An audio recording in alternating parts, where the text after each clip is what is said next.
I first heard sometime in my early 20s someone say to me at work, "Susan, you're so brave." I didn't really think about it much at the time. I learned more about it as the decades went by. And here I am now, turning 60 in April, happily. Here I am now helping people live and lead brave lives. Part of the reason that brave is important to me is because I come from a long line of brave people. And I want to tell you about a few of them. My dad, who's now 90, when he was only 17, right out of high school, he left Chippewa Falls, Wisconsin, and moved halfway across the country to Seattle in order to get a full-time job and support his single mom and two much younger siblings who were still at home back in Wisconsin. Then, 60 plus years later, when my dad was turning 80, he decided that he wanted to learn how to use a computer, never having touched a keyboard in his life, knowing nothing about technology. So he bought a laptop and he took classes at the local library.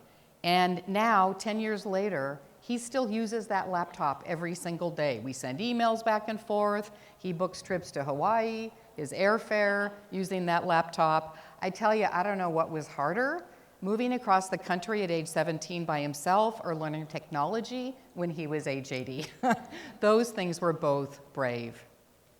My mom, when she was in her early 30s with 5 young kids at home, I'm the oldest of 5. I was about 6 or 7 at that point in time, and the youngest was only about 18 months or 2 years. My mom decided to go back to school to get a master's degree in fine arts at the University of Washington. Then, decades later, she spent a year training to climb Mount Rainier with my brother to celebrate her 50th birthday. She's now 84. My grandma learned how to drive and got her very first driver's license when she was in her 50s. This was back in the 60s. Within a few months after getting her first driver's license, she loaded all 5 of us little kids into the car, drove down Highway 101 to Southern California so that we could visit relatives living there. I was in the front passenger seat with all of the maps. This is back in the day before GPS, playing, co-pilot or navigator, helping us get down the road safely, and also monitoring the 4 teeny kids who were in the back of the car.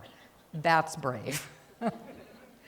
Now, you might be thinking, gee, Susan's really led this charmed life. Susan's lucky. Her family is so fortunate. They haven't had any problems. That would not be right, because I have and we have. Among my close loved ones are people who have fought alcoholism and drug use. People who have faced very serious, lifelong mental health problems. People who've lost their homes because of financial struggles. People who've been raped. So I have significant struggles, both in my own life and among my loved ones.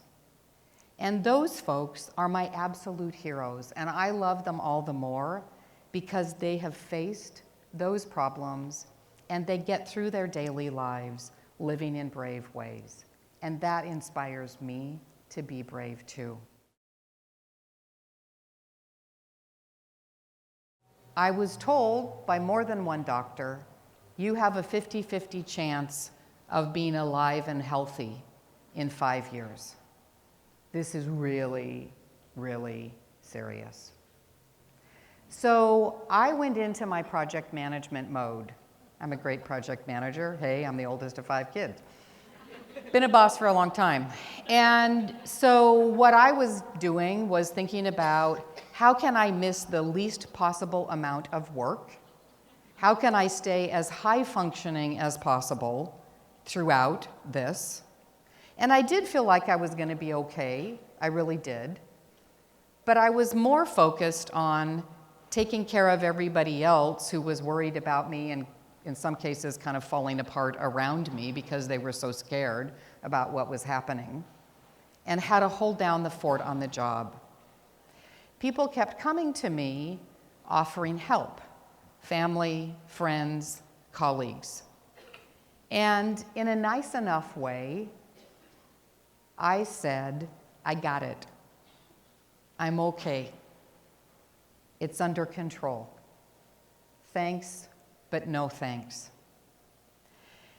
Around the time I had surgery and was getting ready to start chemotherapy, what I realized one day was that these people were coming to me saying, I love you. And I was saying, I don't love you back, in essence. I mean, not with my words, right? But by saying to them, I decline your offer of help at a point when my life is literally on the line. I was telling them I didn't need their love. So I had this wake-up call. Who am I to think that I can face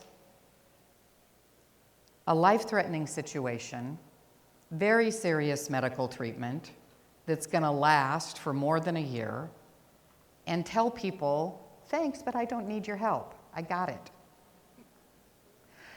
So my mantra, once I had my epiphany, and fortunately it was early on, not at the end of my medical treatment, when I had my epiphany, my mantra became feel the love. And I went back to a lot of those people that I had said no thanks to, and I asked them for their help. There were times when I knew Chuck was going to be out of town on business, and I said, hey, I need a ride to my chemo appointment. Could you help me? Or it's important for me to get some exercise. Could you go take a walk with me this weekend? Or in the summertime, is there something you could do to come and help us around the yard so that it's not all on Chuck? So I used my project management skills to go back and kind of line up who was going to help us around certain kinds of things. So that feel the love became really important. And what I learned through that whole experience is that sometimes the bravest thing that we can do is ask for help when we need it. That was a huge insight for me. And since realizing that 13 years ago now, it really has changed my life. I'm a better boss. I think I'm a better wife and a better friend because I'm more likely now to ask for help and also to offer help when people may need it. Feel the love is about being brave and having courage. It's also about being vulnerable and taking some risks emotionally and being open. That requires bravery. Sometimes it's easier to be tough and strong and not admit that we need help or we're in trouble. So these three penguin species each have their own way of showing the glow, and so do we. So how do we let other people see us shine? How do we show our glow? One of the foundations or one of the cornerstones of that is to know what our values are and to stay true to those in our lives. So even when our values are clear to us, we know what they are, there are times when we get off track. About 10 years or so ago, someone who knows me really well said to me one day, Susan, when I first was getting to know you, you scared the crap out of me. You are so intense, you are so focused, you are so goal-oriented that I was really scared of you. And what I know now about you is that you are a ferocious marshmallow. You are all strong and intense on the outside, and on the inside, you are soft and gooey and warm, and I love you. And I have to say, in that moment, I was mildly offended. And what I've realized in the years since is that description of ferocious marshmallow are two of the truest words that anyone has said to me in almost 60 years about who I am. And here's my friend Dory, who's known me for almost 40 years, who says, here, here, yes. I am courageous and I am vulnerable. I am strong and I am warm and soft. I'm both of those things together. And when I am stressed out, when I am feeling pressured, when I'm under the gun, and mainly this has to do with work stuff, not really home stuff, the ferocious side of me, that fierceness, is the one that rears its ugly head. And when that happens, it is my poor, beloved husband, Chuck. I'm trying to get to my next slide.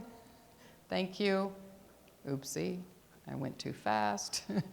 It is my poor, beloved husband, Chuck, who is the one who bears the brunt of it. And so these are remember I told you the royal penguins on Macquarie Island are super outgoing and gregarious and they make a lot of noise. Well, when my ferocious side comes up because I'm too stressed, Chuck is like that innocent penguin in the middle, kind of befuddled, and I am like the dozens of penguins around squawking at him, and I am ever grateful for his patience. A couple years ago, I was working in my home office on the weekend on some kind of a work project. And Chuck was in his home office 20 feet away working on something. I was all lathered up and stressed out about whatever the work thing was that I was working on. And I went marching into his office. He's reading, he's a professor. He looks up and I start squawking at him. I mean, this was not his fault. This was me venting on him, right? So Chuck looks at me, he leans back in his chair, huge smile, and he goes, "Doodle-doo-doo-doo! Here she comes!" And you know what? It absolutely stopped me in my tracks. I just burst out laughing. I mean, what else could I do, to respond to that? We were both smiling and laughing, and that helped me remember he should not be suffering the consequences of whatever stress and pressures I'm feeling, right? So I have a value, a top value of love. And I want to be good to my husband because he's good to me. So let's give everybody in the room, the people who came up front, wow, really brave, thank you. And to all of you for writing down your commitments and sharing them together, a big round of applause.